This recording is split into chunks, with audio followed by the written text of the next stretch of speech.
আমি আটাপ নির্বাচন 2023-25-এর নির্বাচন বোর্ডের চেয়ারম্যান। ভালো স্মুথলি ভোট হচ্ছে। আল্লাহর রহমতে এখন পর্যন্ত কোনো সমস্যা দেখছি না। আইন প্রয়োগকারী সংস্থা থেকে আরম্ভ করে সকলের সহযোগিতা করছে এবং আমরা আমাদের দায়িত্ব সুচারুরূপে পালন করছি আশা করি, এবং আল্লাহর রহমতে ঠিকঠাক মতো এটা ভোট সমাপ্ত করে ফলাফল ঘোষণা করে তারপরে দায়িত্ব থেকে অব্যাহত। 3টা প্যানেল আছে এবং খুবই কম্পিটিশন দেখতে পাচ্ছি। আর আমরা যেহেতু নির্বাচন বোর্ডে আমরা খুব সতর্ক আছি, এপিল বোর্ডও আছে, আমাদের আটাবের সচিবও একজন রিটায়ার্ড সেক্রেটারি।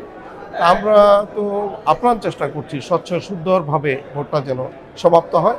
আশা করি কারচুপি করার মতো কোনো ঘটনা ঘটবে না। ভোটাররা ভোট দিবে, যারা মেজরিটি পাবে তারা নির্বাচিত হবে, এর বাইরে আর কিছু না। আপনাদেরকে অনেক ধন্যবাদ।